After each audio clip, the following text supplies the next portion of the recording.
హైదరాబాద్ అంతర్జాతీయ విమానాశ్రయంలో రోజుకు సుమారు 500 విమానాలు రాకపోకలు సాగిస్తున్నాయి. ఈ విమానాల రాకపోకలకు మార్గనిర్దేశం చేసేది ఎయిర్ ట్రాఫిక్ కంట్రోల్ సెంటర్.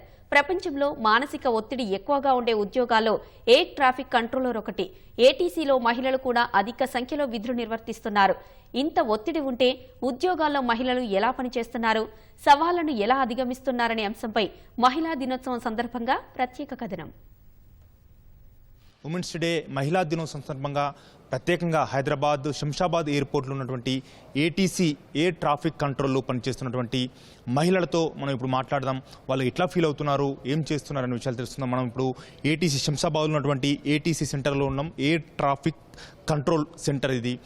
మహిళలు ఎక్కువ మంది పనిచేస్తున్నారు. ఇది ప్రపంచంలోనే చాలా stressful job. Air traffic control అనేది ప్రపంచంలోనే చాలా స్ట్రెస్ఫుల్ జాబ్. ఈ స్ట్రెస్ఫుల్ జాబ్లో కూడా మహిళలు తమ వంతు పాత్ర పోషిస్తున్నారు. ఏ విమానమైనా టేకఫ్ అయినా కూడా, ల్యాండింగ్ అయినా కూడా ఇక్కడి నుంచే ఉంటుంది.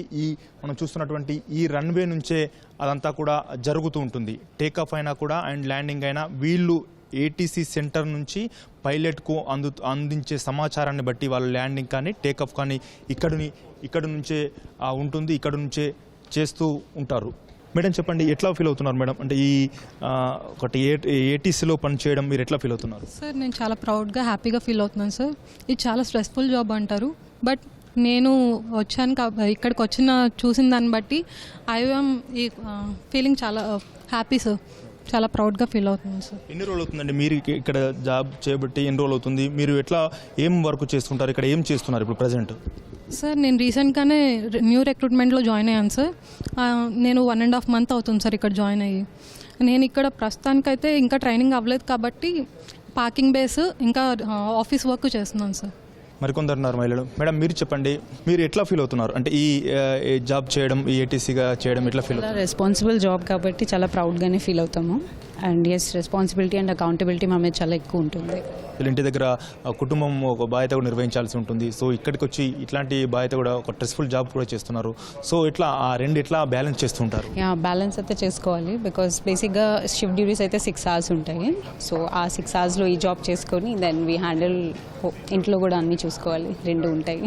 సో 2 బ్యాలెన్స్ చేయాల్సి వస్తుంది. అదైతే for every working lady I think అది ఉంటుంది. మాకు కొంచెం ఎక్కువ ఉంటుంది అంతే.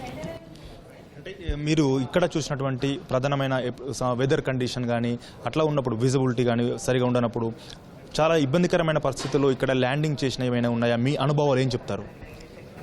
అలాంటివి చాలా ఉన్నాయి. బికాజ్ నేను ఇక్కడ చేస్తుంది this is my 10th year. ఇక్కడ నాది 10th year ఇది. సో ఆబ్వియస్లీ చాలా అలాంటివి చూశాను. ప్లస్ మా కింద ఏరియా కంట్రోల్ సెంటర్ ఉంటుంది.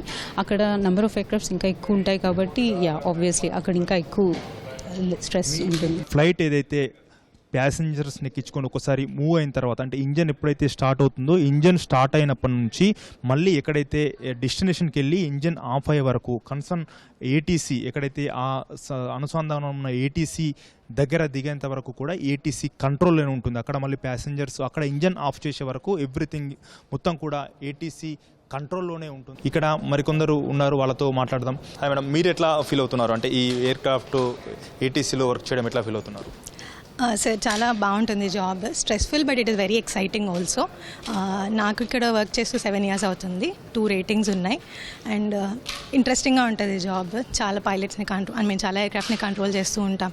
పీక్ ట్రాఫిక్లో పైలట్స్కి అంటే వాళ్ళకి ఫ్రంటే చూస్తారు, వేరే ఎయిర్క్రాఫ్ట్స్ గురించి అంత ఐడియా ఉండదు.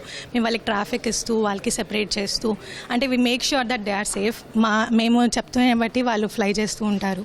సో చాలా ఇంపార్టెంట్ జాబ్, ఎందుకంటే చాలామంది ప్యాసింజర్స్ కూడా ఉంటారు కాబట్టి very stressful and very important. Very security కూడా, చాలా సేఫ్టీ ఎన్షూర్ చేసే జాబ్. మీరు ఏమేం చేస్తుంటారు? ఒక ఎయిర్క్రాఫ్ట్ నుంచి స్టార్ట్ అయిన నుంచి ఎండ్ వరకు మీ సర్వీస్ ఏమేమి ఉంటుంది? సో ఇది టవర్ యూనిట్. టవర్ యూనిట్లో బేసిక్గా ఎయిర్క్రాఫ్ట్లో ప్యాసింజర్స్ అందరూ బోర్డింగ్ అయిపోయిన తర్వాత పైలట్ మాకు కాల్ ఇస్తారు, సేయింగ్ మేడం ఇలా this is my flight number and passengers ఎంతమంది ఉన్నారో, సెక్యూరిటీ చెక్స్ కంప్లీట్ అయిపోయాయి, I'm ready for push back and startup అంటారు. సో వన్స్ పైలట్ రెడీ అనగానే మేము చూసుకుంటాం పక్కన ఎయిర్క్రాఫ్ట్ ఇంకేది కూడా పుష్ చేయట్లేదు అనుకుంటే అప్పుడు పుష్ బ్యాక్ ఇస్తాము. పుష్ బ్యాక్ అయ్యాక వాళ్ళు ఇంజిన్ స్టార్ట్ చేసి వన్స్ వాళ్ళు రెడీ అనుకుంటే ట్యాక్సీ అడుగుతారు. So taxi depending on the traffic మళ్ళీ పక్కనే చూసుకొని దాన్ని బట్టి ట్యాక్సీ హోల్డింగ్ పాయింట్ వరకు ఇస్తాం మేము. హోల్డింగ్ పాయింట్ ఇచ్చాక ఇక్కడ కూడా డివిజన్స్ ఉంటాయి. So ground controller holding point వరకు ఎయిర్క్రాఫ్ట్ని ఇస్తారు. ఆ తర్వాత టవర్ కంట్రోలర్ అనేది ల్యాండింగ్స్ ఇంకా టేక్ ఆఫ్స్ని చూసుకుంటారనమాట. సో హోల్డింగ్ పాయింట్కి వెళ్ళాక మేము ఎయిర్క్రాఫ్ట్ని టవర్ కంట్రోలర్కి చేంజ్ చేస్తాము. టవర్ కంట్రోలర్స్ అరైవల్స్ ఏం లేకపోతే డిపార్చర్ని పుష్ చేస్తారనమాట. అలా అది సీక్వెన్స్ ఉంటుంది. మనం చూస్తుంటాం ఏటీతో సంబంధాలు తెగిపోయాయి, ఈ సమయంలో తెగిపోయాయి, అట్లాంటివి వింటూ ఉంటాం. సో ఇప్పటివరకు అనుసంధానమై ఉంటుంది, మన బార్డర్ ఎంతవరకు ఉంటుంది, తర్వాత మళ్ళీ ఎక్కడికి కంట్రోల్కి వెళ్తుంది? ఓకే, ఇది టవర్ యూనిట్ కదా, కింద అప్రోచ్ ఇంకా ఏరియా అని 2 యూనిట్స్ ఉంటాయి. ఎయిర్క్రాఫ్ట్ ఒకసారి ఎయిర్బోర్న్ అవ్వగానే మేము అప్రోచ్ రెడార్కి చేంజ్ చేసేస్తాం అన్నమాట. అప్రోచ్ రెడార్ ఒక 50 నాటికల్ మైల్స్ వరకు వాళ్ళు కంట్రోల్ చేస్తారు, ఒక ఫ్లైట్ లెవెల్ 150 వరకు. ఆ తర్వాత ఏమో ఏరియాకి ట్రాన్స్ఫర్ అవుతుంది అనమాట. ఏరియా అంటే డిఫైన్ బౌండరీ ఉండదు, ఒక పాలిగన్ షేప్లో ఉంటుంది. Around 150 to 200 nautical miles around hotel India. అదే హోటల్ ఇండియా ఆల్ఫా అనేది మన విఓఆర్, దాని చుట్టూ ఉంటుంది అనమాట. ఆ తర్వాత మనం నెక్స్ట్ ఏరియాకి ట్రాన్స్ఫర్ చేస్తాం. అంటే డిపెండింగ్ ఆన్ ఎయిర్క్రాఫ్ట్ ఎటువైపు వెళ్తుంది. సో ఢిల్లీ వెళ్తుందంటే నాగ్పూర్కి చేంజ్ చేస్తాం, సౌత్ వెళ్తుంది తిరుపతి సంథింగ్ చెన్నైకి చేంజ్ చేస్తాం. అలా సో ఎక్కడ ట్రాన్స్ఫర్ ఆఫ్ కంట్రోల్ ఎప్పుడు ఉంటుంది, ట్రాన్స్ఫర్ ఆఫ్ కమ్యూనికేషన్ కూడా ఉంటుంది. ఎక్కడ మనం అంటే తగ్గిపోవడం అంటూ ఏముండదు, మనం చేంజ్ చేస్తాము. ఎయిర్క్రాఫ్ట్ ఇంకో స్టేషన్తో కాంటాక్ట్లో ఉంటుంది. So all through the flight ఏటీసీతో కాంటాక్ట్లోనే ఉంటుంది ఎయిర్క్రాఫ్ట్ ఎప్పుడు. మరికొందరు ఉన్నారు, మరికొందరు మహిళలతో మాట్లాడదాం. సో హాయ్ మ్యామ్, మీరు ఎట్లా feel, how to your feeling?